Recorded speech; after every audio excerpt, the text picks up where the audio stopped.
So Shavkat Rakhmonov has been dodged by many fighters. He's been calling him out on social media, a lot of them not even mentioning his name. He wants to fight somebody. The original plan seemed to be Wonderboy Thompson, but Wonderboy intelligently turned down that fight, and it seemed like Shavkat was not going to get any worthy opponent. But someone stepped up, a guy even higher ranked than Wonderboy, and that is Geoff Neal. All credit to Geoff Neal. He talked to Sean Shelby, he is accepting the fight, giving him the message, be careful for what you wish for. And when Shavkat gives him his gratitude, gives him his respect. And it looks like this fight may in fact happen. Now how the rankings look like, Shavkat is ranked number 10, Geoff Neal is number 6. So this is a big step up in competition according to the rankings for Shavkat. After going on to defeat Neil Magny in dominant fashion, and Neil Magny actually beat Geoff Neal a year and a half ago. So it's an interesting dynamic going into this, because right off the bat on paper, I can already see that Shavkat is going to be the favorite. He has many more skills. He's one of the scariest guys in the division for the contenders right now. Nobody wants to mention his name. Nobody wants to fight him except Geoff Neal. The well-roundedness, especially when it comes to the wrestling and grappling, his submissions are on point. His takedowns are always going to be a threat against Neal, and even in striking range, Shavkat could pick Geoff Neal apart. When we talk about the leg kicks, the side kicks to the body,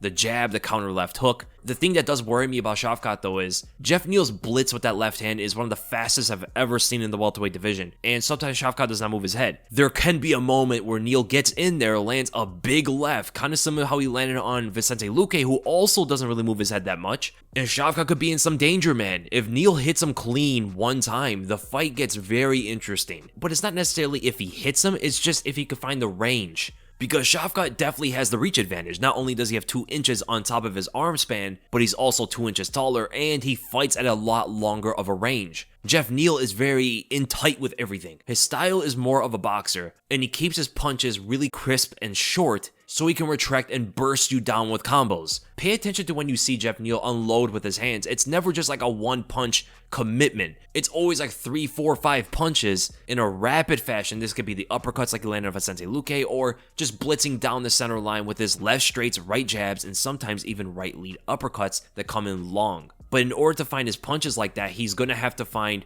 the placements for his footing first, because Shavkat is not someone who just stands still in front of you. He has a keen sense of when he finds that the distance is dangerous for himself, and that's when he starts to move on you. That's why it's difficult for his opponents to find punches on him, because he knows exactly the range he needs to be in order to get away and land his own. This even came in the Neil Magny fight, where he had a reach disadvantage.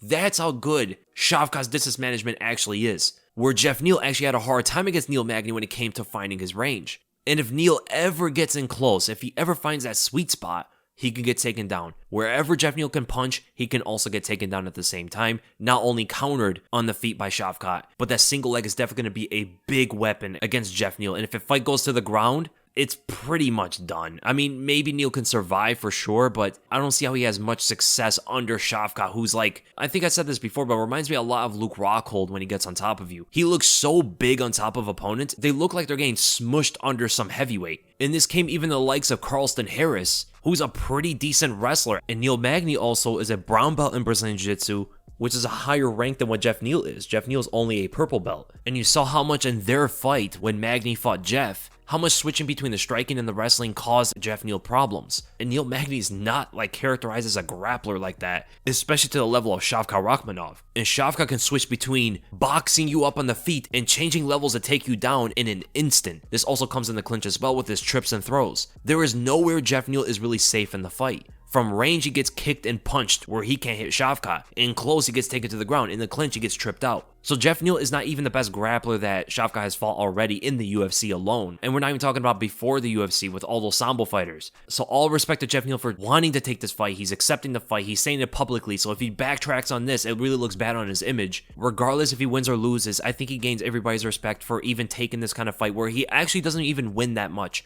There's not much to win for Geoff Neal here because he's ranked 4 places above Shavkat.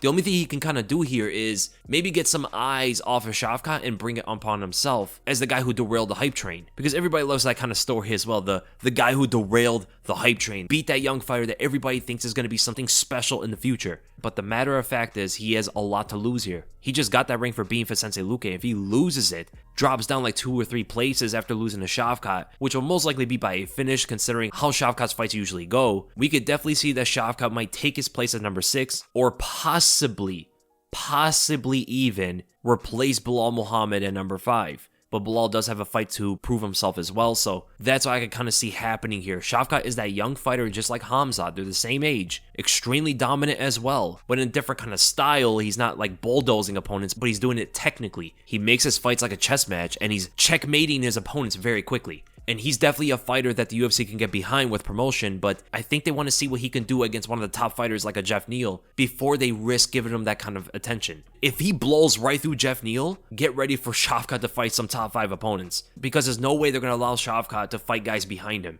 He beats Geoff Neal, we might see him fight the winner of Bilal Muhammad versus Sean Brady. I don't think they would throw him up against Colby. I think Colby's a little bit too much of a name for that. They could throw him at Gilbert Burns. Let's see how Shavkat does against that challenge that Hamza almost failed at. That would actually be a very interesting one. Actually, the one I would target first for Shavkat if he goes and runs right through Geoff Neal. But there is one issue. They have sparred together, they have trained together, but not for a long time. Gilbert Burns invited Shavkat to spar with him in preparation for Hamzat. But looking at social media, it does seem like they are friends somewhat. I just hope that doesn't happen. There's too many guys that are friends with Gilbert Burns in the top 10. It's too much. And it's the perfect opponent for Shavkat to test himself against. So hopefully, because they haven't trained with each other that long, or at least that's the extent of my knowledge, I hope they haven't gotten too close to the point that Shavkat refuses to ever fight Gilbert Burns.